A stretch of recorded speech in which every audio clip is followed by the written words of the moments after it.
Ticho. Welcome to the future of you. Hi. Hello. The future of me. Yeah, future of you, future of me, future of us, future of, Exactly. well, I don't know what to call it really. XR, VR. Sarah is the founder of Hatsumi, and I've known you for quite a while and always been fascinated and inspired by your work in virtual reality and mixed reality. And it's a pleasure to have you here today to talk about some of your amazing innovations, which maybe some of our audience won't know about. So great that we can share it. Oh, thanks so much for having me. Yeah, I've been really looking No, forward not at to all. good chat. Why don't you explain to people? Well, I didn't even know what to call it. VR, XR, spatial computing, augmented reality. Where are we, Sarah? And what are you doing in this area? And what do you call it? I think the field that I particularly work in is in virtual reality. I feel like XR has become just an easy term for the catch-all mixed reality, augmented reality, virtual reality. I think there's consensus in the community that we all hate the word metaverse. I purposely didn't use it. I thought it might be the case. Yeah, just because I think no one really knows what that means yet, and it just felt like this attempt to rebrand. But I think I'm mostly interested in the world of interactive experiences, and that isn't just technologically mediated. I love public art installations. I love the different ways that we can use technology to create two-way conversations. But I think the field particularly that I work in is around virtual reality, and how it is both an incredibly powerful storytelling tool, but how it can also be applied in health and well-being. And I think a lot of it just comes from accidentally discovering that technology has a therapeutic value in it, and being shocked that more people didn't know about that. So I guess over the years I've become like a maker, a director, a producer, but also do a lot of policy work in terms of how do we make these experiences accessible to the public, and how do we support collaborations between creative industries, research, ethics and philosophy, and kind of making that available to patients through kind of hospital settings, but also more kind of public facing experiences as well, that can play a role in our preventative care as well as once problems already have manifested.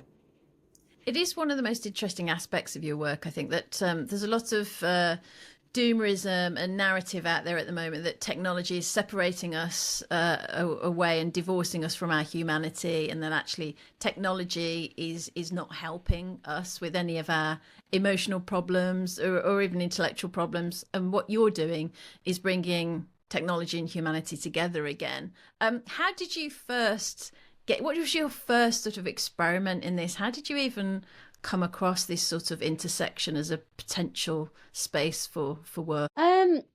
Completely accidentally. I mean, I think my introduction to immersive was actually working in an arts organisation here in Brighton, called Fabrica. And so they commission all these like large scale installations, like site specific installations in this former Regency church. And I was a volunteer there, and it was this amazing exhibition about grief. And I lost my dad not that long ago, and I just remember people just talking to me about their own grief and loss. And I just thought that was incredible, that an immersive experience could do that, and the role that arts can play in kind of creating these conditions where people can talk about things.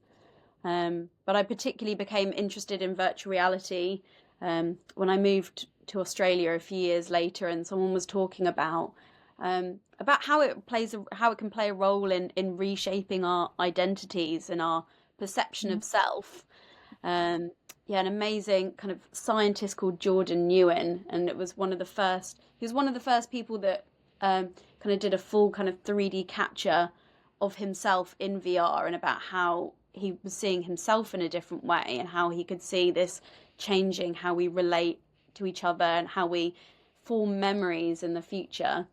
And so I just started volunteering at VR exhibitions and festivals, and then became a curator at an arts and health festival. And that was really an opportunity to dive into this space where I was finding there was lots of VR experiences that were really about creating like first person experience, like the whole kind of empathy machine era, supposedly very critical over how true it is that VR can create meaningful empathy, but the whole idea of being able to put yourself in the shoes of somebody else, even for a short period of time. But through that process also discovered pieces that were being used therapeutically, and just thought like, wow, that's so interesting. And then it kind of built on from there. I remember years ago you told me about Freud Me. Do you remember that? Freud Me. It's not called that now anymore. It's called Converve Yourself or something. Yeah. And I still use that today to sort of explain to people, you know, this ability that VR can potentially give you to alter your perspective on a situation, or sort of encourage self-talk from yourself in different positions. And so, yeah, I don't know how they're doing at Freud Me. I quite like that name. I know they changed it. Yeah, well, it's like different versions. Yeah, I mean, okay, for people listening, I'll try and explain yes. Freud Me. And so first of all, it comes from this idea that, you know, it's really hard to see your own problems objectively, right? Because you're already always in them. And so it's a fantastic researcher called Mel Slater. He's based in Barcelona. And he created this experience where it starts and you're in a room and it's kind of got full body capture, and you're standing opposite Freud and you're invited to tell Freud your problems. And then it records it, and then suddenly you swap bodies. So you're embodied in Freud and you're seeing yourself from this other perspective, telling yourself your problems and asked to respond as if Freud would. And then you swap bodies again and you hear your advice to yourself. And they did some really interesting research around how it transformed people's sense of self-efficacy, their own ability to have control over their situations, creating deeper compassion for yourself and seeing yourself as another person. And like, I think his work is really interesting, and how that it's expanded into other realms as well that I'm sure we could talk about. But they made other versions of it as well. So they had Steve Jobs Me. I didn't know that. And they had Michelle Obama Me. And I think they've moved into... Go on. Then I asked, how does that change the kind of advice that you would give yourself if you're embodying these different characters? And they said they didn't really know, but I feel like that is a study. Yeah, totally.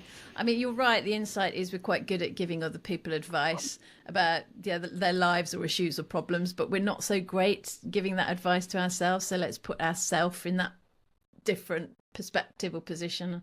Fascinating, simple insight that actually it goes to show just how well you can carry it out in sort of an immersive environment that you perhaps couldn't do in sort of like an analog or physical world.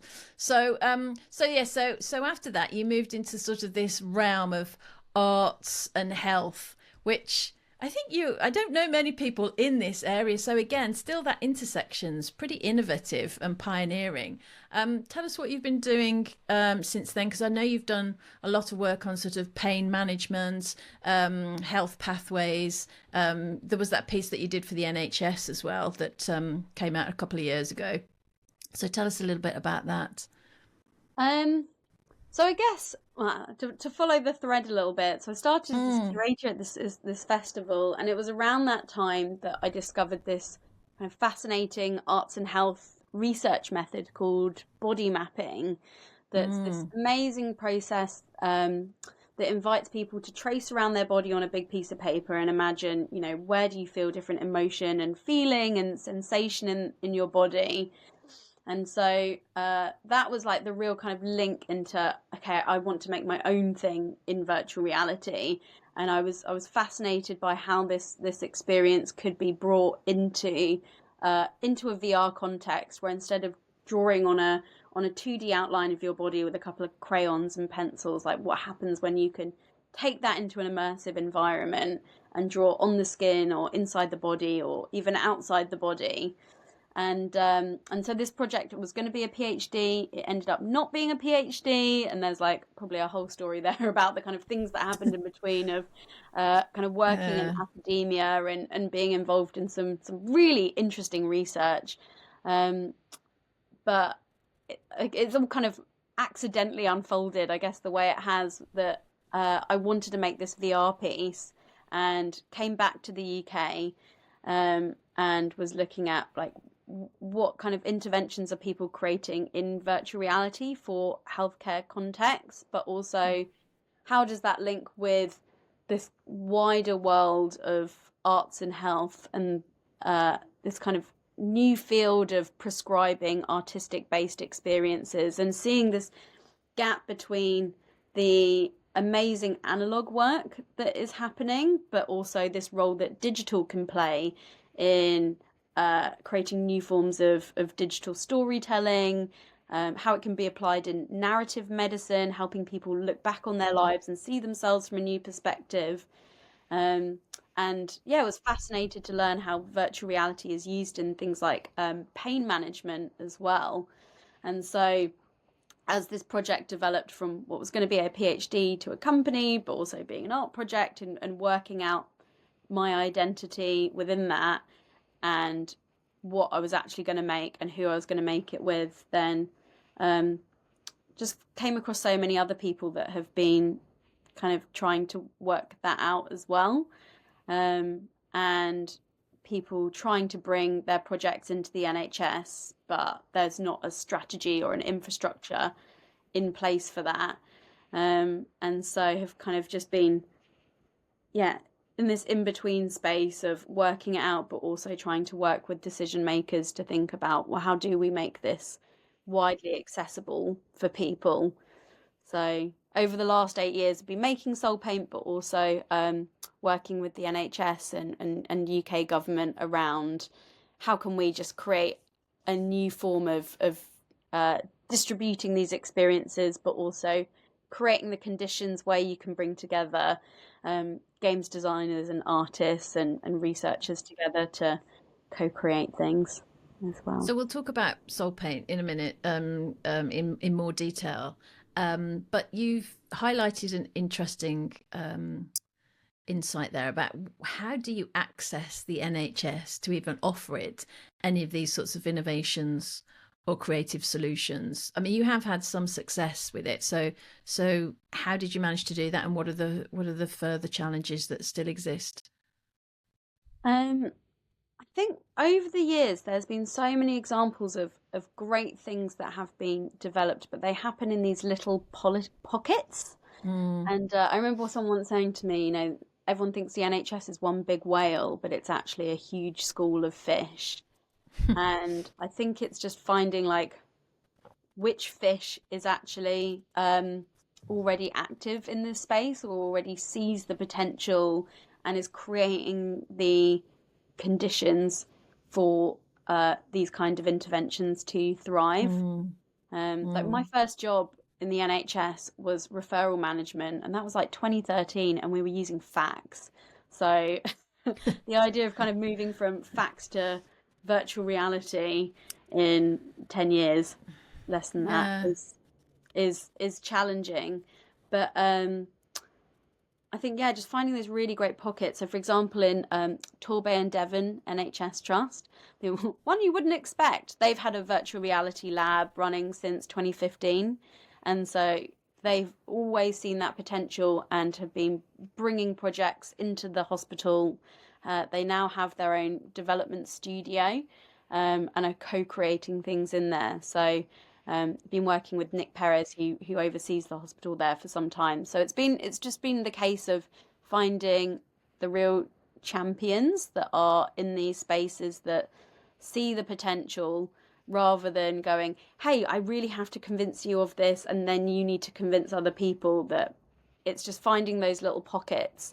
And then more people find out about it, and then they become interested, but it's still it's small people championing this technology and its particular uses across the country.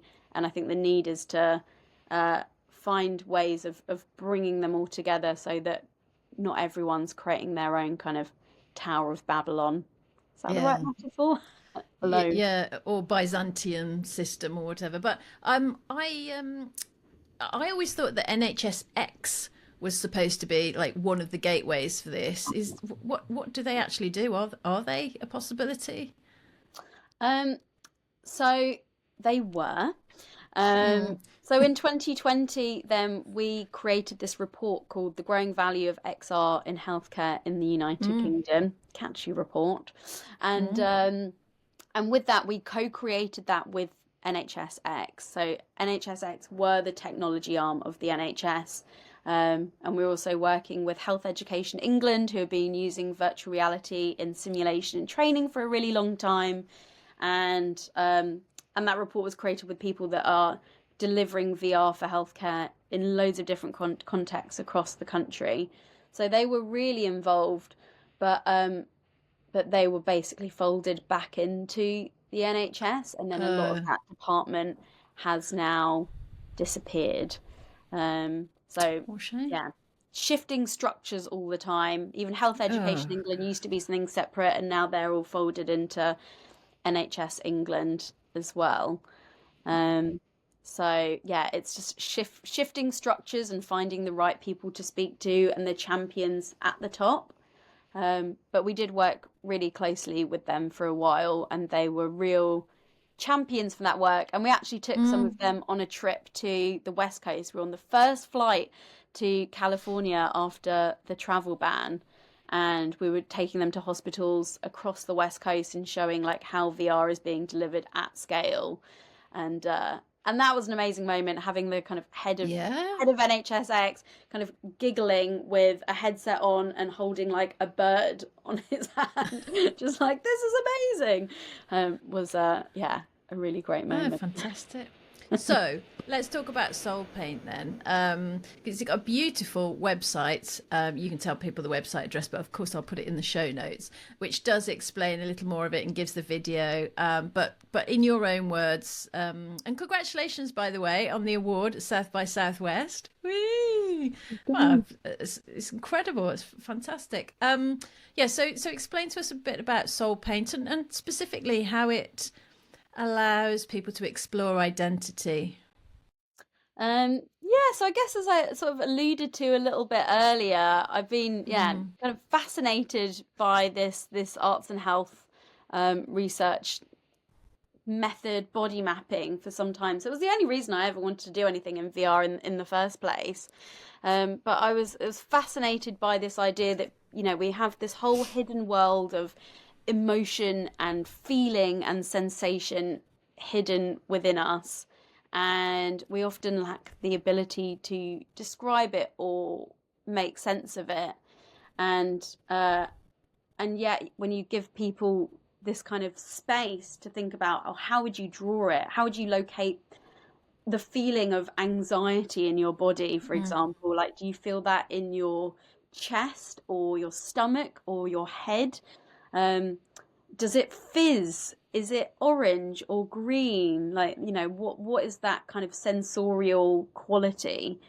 And so initially the idea was just that, just draw it in VR, and that could be a way of facilitating a conversation with your like healthcare provider.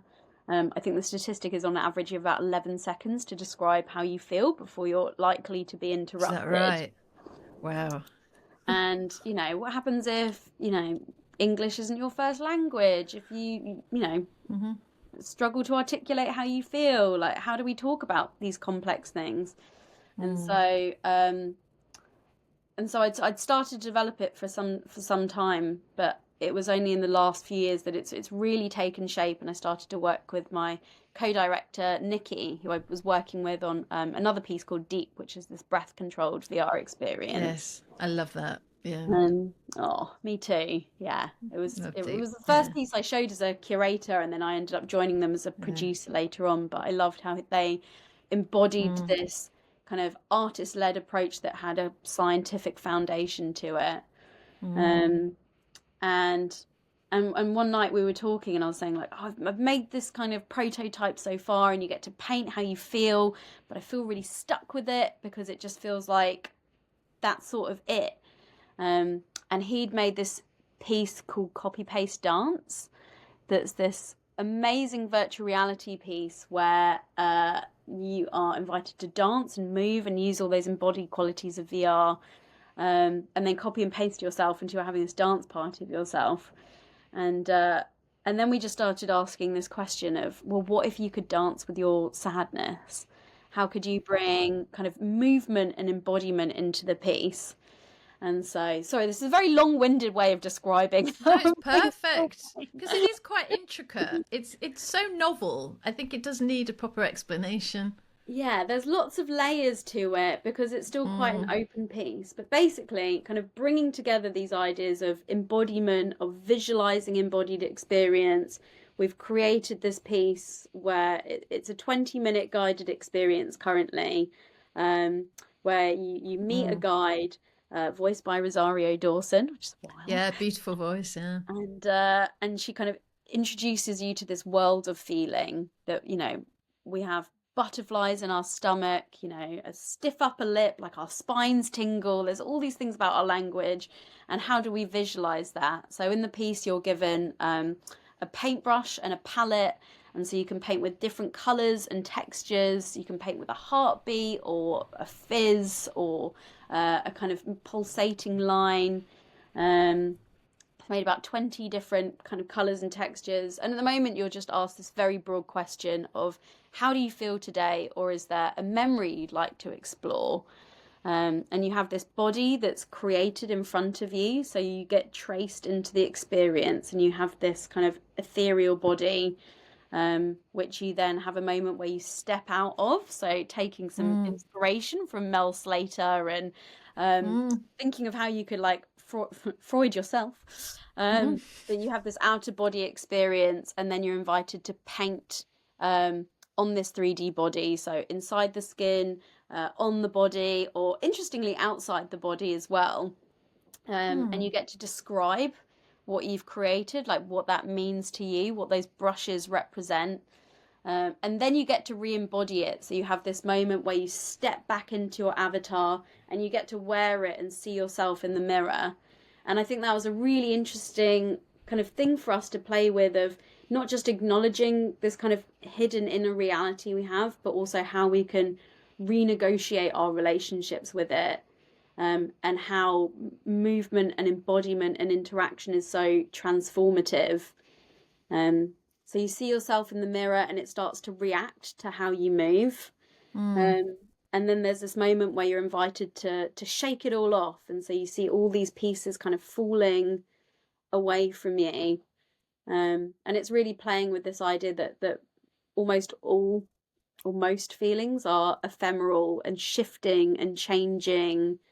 And I'm really interested in this idea of like having illnesses versus like being an illness, and how we identify with these things that we see as part of ourselves. And then in the final scene, you get to meet other people that have gone through the experience as well. And so the cocoon that you were in throughout the piece sort of breaks away. And then you get to hear all these other embodied stories. And so with this piece, we're creating this ever-expanding archive of human stories. I think we've got about 1,500 different artworks so far. And so in our current iteration, we have like an installation alongside it where you can see those artworks and hear their stories. And the anthropologist within is kind of interested in what can we learn about how people see themselves, how do things like language and culture inform the way that we think about our own embodied emotional and sensory experience, but also looking at things on like a time-based basis as well. If we were to create drawings every day, how would we see our experiences shifting over time? Well, it's interesting you say that, because as you were explaining it, I was thinking it's like a very much more sophisticated way of journaling, isn't it? And not everybody can journal by writing, but to get into that habit of revisiting how one feels in the morning, if you're doing the artist way or something like that, and it's obviously much more immersive and multidimensional. What you've suggested that obviously there were lots of learnings and insights. What are the biggest revelation, or what was even one revelation that somebody may have found within themselves, or it's challenged them to think about something or feel their emotions or treat their emotions in a different way from having been through the soul paint experience? Oh my God. Oh, so many things. Well, in fact, this is Oh, actually yes. Yeah, intentional. great. I have the guest book uh, Ah, with me, in guest fact. book, love it. And because I think that's, yeah, it's been really interesting sort of collecting people's responses. I mean, I don't even need to look at the guest book to even think about it, but I think it's interesting how differently people approach it. And I think there are lots of people that were quite apprehensive because they were. I remember there's this one lady that we interviewed, and she was saying that she was really nervous going in because she thought that she would just find a lot of darkness in her. That she was like, I just thought it was going to be all black, and that she was like, oh, it actually Gosh. felt really peaceful in there, and that actually things were much calmer than I realized. Or I think it surprised me how much people bring to it that they wouldn't expect, or kind of acknowledging parts of their experience that they hadn't talked about. Like there was one person that wrote a really kind of beautiful piece for us about kind of losing her mum not that long ago, and that she'd not really acknowledged that experience in her, and that she'd been, carrying a lot, and that, experiences like grief, you almost have to be this like warrior through it, right? Of like, I've just got to get through and do all the things. That's right. And that she was like, I never really had a moment just to actually think about it and create space for it. Or even But just also, feel it. Yeah. yeah. Because I think, a lot of creating this was kind of from my own experience of grief and having a very similar thing, and just that it can have such a hold on you. So just to acknowledge those things are there has been kind of, a really special thing to be able to share with people. And just say, hey, we don't need like all this fancy technology to remind ourselves of that as well, that this is a thing that you can always take with you and reflect on. And you don't need a headset. You can just do a little drawing on a piece of paper, or just have a moment to think like, where am I feeling things? How would I draw it? And like, and what do I want to do about that as well? That I think has been, really, really lovely to see.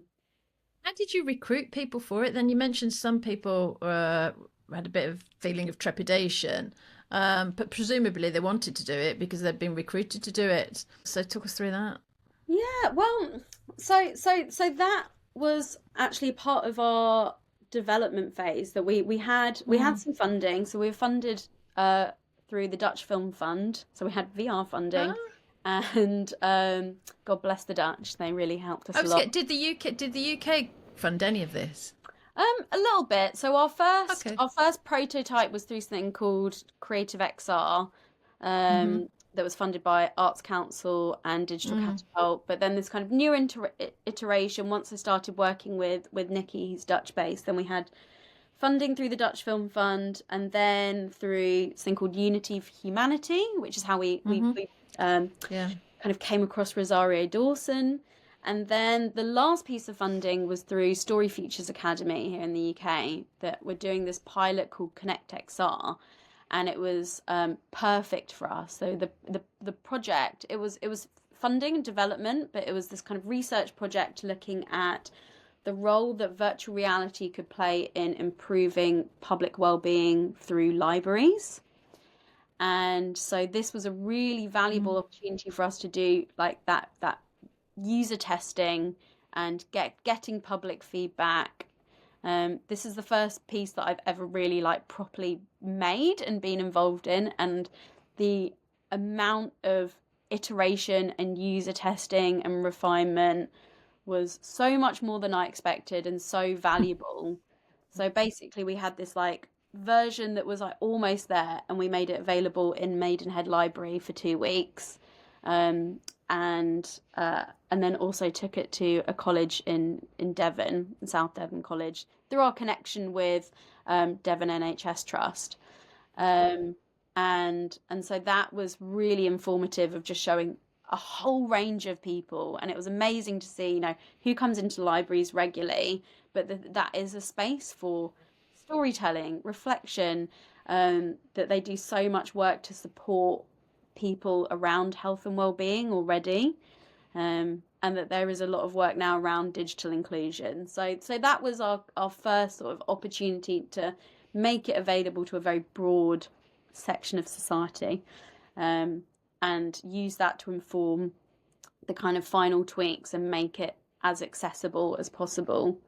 But then, so we premiered it at South by Southwest in March, and then since then we've been mostly touring it to different festivals around the world. So we won Best Health and Wellness at Games for Change Festival. Oh, congratulations! Which was great, and so yeah, and then just one special mention at Kaohsiung Festival in Taiwan, and so it's really interesting for us in this kind of limited release version that we can actually take it to different places around the world and see how is this resonating. We just showed it at the United Nations a couple of weeks ago as well, with this special event run by Games for Change, all about how games can help achieve the Sustainable Development Goals. But it's still not publicly accessible yet, and that's the thing that we're working on, is pitching it to arts organisations and lots of kind of social impact institutions to say, like, how can we work together to make this widely available to the public. And I think our strategy is now kind of spilling out into a series of different pillars of how do we do this, and what kind of impact do we want to create, and what avenues make the most sense, essentially. So we're in this kind of liminal space of just having limited festival release, but also working out that strategy and the best people to make it available with, if that makes sense. Yeah, because do you see it ultimately being part of sort of mainstream mental health or emotional health therapy for people? Like, where do you, because it's bigger than, I mean, obviously it started there through arts, but it's bigger than that, isn't it? Yeah, exactly. And it's the thing that drives me insane and keeps me up at night, but also I'm standing like firmly that I believe that it should be in all those places. So we're continuing to set up collaborations with hospitals and creating a version where it can be sent home to patients, particularly with chronic pain. And we're going to be tweaking it to turn it into a journaling experience where it can be a way of doctors monitoring how their pain is shifting and evolving, and how it can support in that patient-doctor communication, looking at how it can create a deeper sense of like embodied awareness as well. So that's sort of like one version, which is, healthcare version. Is that something that people use at home? Or is there another version where you go and see your doctor, but maybe you do it in the waiting room before your session, so you can take that drawing in, and we want to see, like, does it help a doctor understand you faster and at a deeper level? So that's like one version, with a few versions probably within it of healthcare. But then I think in the pandemic we really wanted to have this an artist-led experience, because through working with the NHS, I realised like how long stuff like this takes, and how slow it can be, and how limited the amount of people that you can reach. And so that's why going down this more creative route of launching it at festivals and touring it this way, then a big part of our strategy is creating it as this global touring experience where it can be in large cultural institutions, but also filtering down into libraries and creating this installation that accompanies it, where we want to create these terracotta armies of embodied stories. Think about how we can develop research around it to look at, are people in Vanuatu drawing grief in the same way that people might in Chile? How can we create conversations between people in different parts of the world about kind of, this shared pool of humanity, but also what are the things that make us different? You mentioned about memory, actually. What did you mean when you said, allows us to explore memory and the role of memory and identity, and with understanding and being able to articulate your emotions? So I've always kept a journal, and I hate it because it always feels like a chore, but I also love it because you look back and you realize that there are so many parts of yourself that you forget. But it's so easy when you're using language that it becomes this very matter of fact thing. Today I went to work and I spoke to this person and then did this thing afterwards.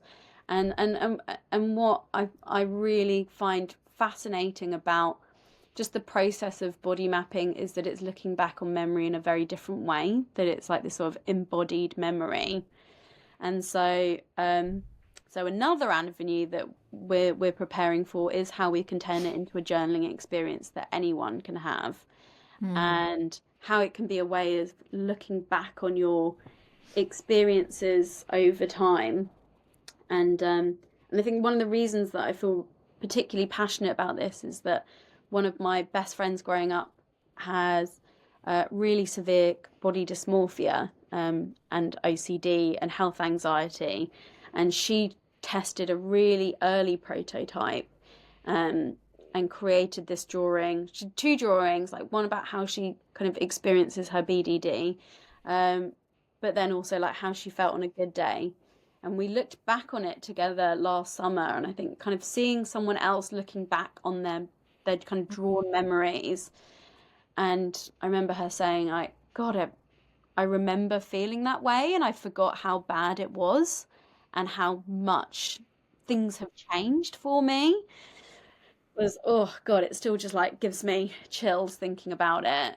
But like what this could play in looking back on moments in our life, and creating these kind of moments of embodied memories that we can reflect on. It does feel like it does play into this whole quantified self thing, which sometimes I feel quite uncomfortable about as well. Yeah. But it does create this new perspective that I think I'm just intrigued in how that can be impactful, as well as how can it be not helpful as well. That I think we can run at things because they seem exciting and interesting, but I think that's where collaborating with the right people to think about like what are the implications of creating this embodied museum of yourself. Does it become this kind of navel gazing activity of, is this like the new selfie? That's interesting. I think, but it's giving people access to the interior world, isn't it? That we're not really taught how to access particularly well as we grow up.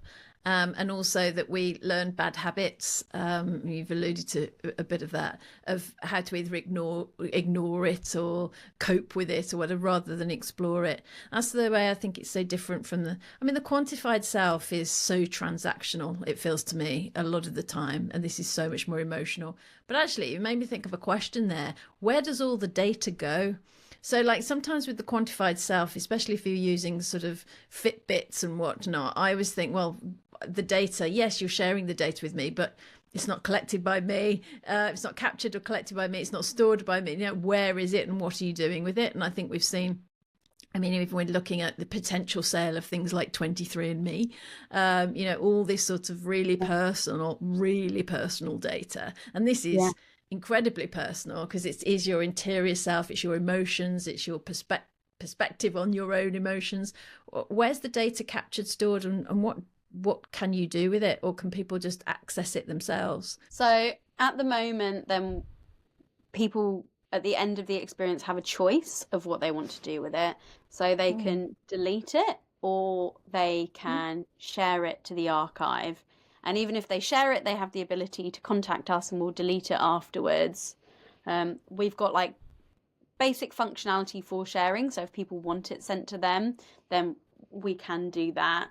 But what we're working towards is a future where everyone just owns their artworks and that you can have your own kind of private collection that you can that you maintain. Because I think I do take issue with the idea that other people can own it. I think being able to give informed consent of what that's used for, because of course I am really interested in researching that, but researching what these artworks can mean. But I think for that would be in a particular study where people know what they're consenting to. But I think this is where I'm not an expert on blockchain, but I'm really interested in the role that blockchain could play in something like this for ownership. And one of the things that we're looking towards in the future is, for example, is there something that could be embedded within electronic patient records in the future? And what does that mean for ownership? And is that something that then the NHS owns, for example? Or how do you empower patients to have control over it if it is in a healthcare context? And how does that overlap with how patients are able to control how their medical data is also stored? So I think there's lots of things that we're still working out, but we're being very slow and reflective about what that process is.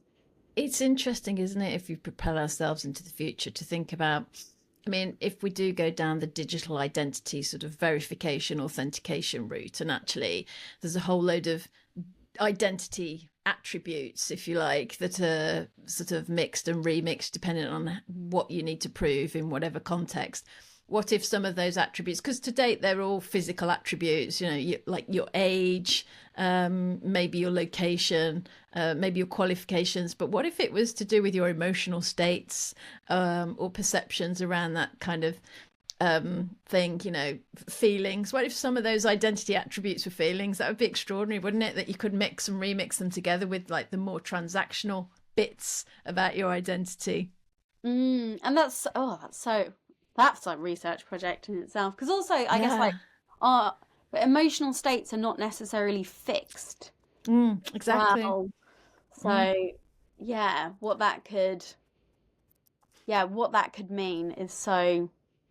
I feel like I need to go away and like sit in a dark room and digest what that could be. Just when you said about blockchain, just occurred to me that actually the mix of the transactional functional attributes, but that isn't really what, I mean, that's fine if you want to prove that you need access to some sort of location or permission to enter a building or whatever. But actually, if you're going to something and your feelings in a particular context have some sort of impact on who you are, who you think you are, how you want to present yourself, I think it would be fascinating. I don't know how you'd research that. The judge is going into the courtroom hangry that the doors just shut down, going, no, you're not going to make informed decisions. Yeah, exactly. Or no, you're not getting in the car, or whatever. I don't know. What is the optimal emotional state to go in? Yeah, and like you get like led into a sensory chamber to kind of alter that, like, and who decides what is appropriate. I think that's a really interesting question, because when you think about how all of our decisions are so emotionally driven all the time, right? And I think to be talking to you about this, the week after the American elections as well, where it feels like there are a lot of emotions and lots of people that have made like wild decisions based on kind of bigger emotions about what is happening in the world.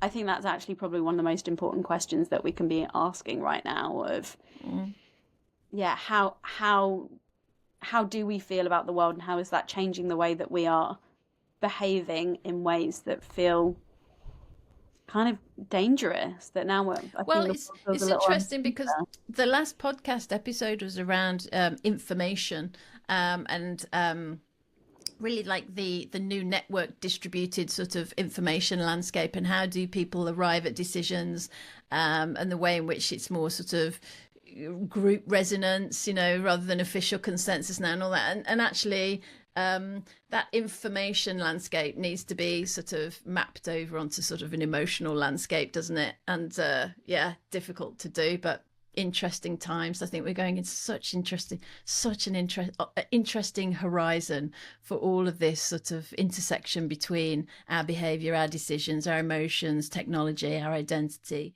But what do you want to do next with Soul Paint then? What's, if you can share some of it, where do you want to take it next? Yeah, I guess all the above really. I think the kind of the idea of it as a touring installation that is a way of having a two-way conversation with people about how are we feeling, what is going on, and how we can use that as a way of creating cross-cultural dialogue, learning new things about the human experience, bringing it into hospitals to empower patients to feel heard in a space where often people can feel really unheard. Oh, totally. Turning it into this journaling experience for at home as well. Sorry. Well, we were talking about care homes, weren't we, before we pressed record, actually. Wouldn't it be an amazing thing in care homes where sometimes people can't necessarily articulate properly how they might be feeling, but they might be able to express that in another way? What an amazing sort of augmentation that would be to like a care home experience. Absolutely. In fact, before this call, I spoke to someone else as well when we were talking about the value of care homes and like why VR? Because I think that so many people, including me, are really critical of technology. Why do we want to spend more time in technology and strap this uncomfortable thing to our faces? But I think care homes are, places where people are often, stuck there, they're bored, they want to go see the world and be with people, and the idea that you can take relive some memories out of that world. That you can, you can go into Google Maps VR and show someone where you used to go dancing when you were young, that you can kind of escape and go to these places and share that with people and learn about ourselves through that and reduce people's experience of pain within that. I just think is such an amazing opportunity, and yet so many people go, oh, it's just for young people, it's for gamers, and it's just it's something so deeply human when delivered in the right place with the right people, and just brings a bit of joy when it feels like there are so many moments that people are without that. So yeah. There's this narrative that technology today is very isolating and atomizing, but I think you have taken us on a journey of all the ways in which it doesn't have to be, and actually if used in the right way and it is the right technology and applied in the right way, and you're doing the right sorts of research to improve it over time, it can be completely connecting both to other people and to yourself. Tell us a bit more about where we can find out more about your work, and is there anything else you wanted to mention, because you did mention deep a bit, because I know you've got lots of fingers in lots of VR pies or immersive pies. You have ADHD without telling me you have ADHD. I'm in lots of places. There are not very many Sarah Tichos on the internet, so you can find me on LinkedIn and Instagram. Our website is soulpaint.co. Or my website is Hatsumi, hatsumi.co.uk. And always interested in how these things resonate with people And then through my other company, the XR Health Alliance, then we also support other people to develop kind of works in this space as well. So we consult on projects and also help with that kind of infrastructure design of how do you bring technology, and I guess with technology and saying this in the broadest term of like, playful media. I think that's what this is really about. That like, I think tech can feel like this very pragmatic thing, but it's like, how can you bring storytelling and play and design into these experiences that can kind of help people live well is the thing that I'm really interested in, as well as being critical over the ways that technology can not do that as well, and kind of facilitating that conversation between. That's a beautiful point to end on, Sarah. Thanks for joining me today. And I want to try this. I want to do the body mapping. I want to do soul paint as soon as possible. So maybe I can. Come on by. Yeah, I would love to Will show it to do. you. All right. Take care. Thanks very much.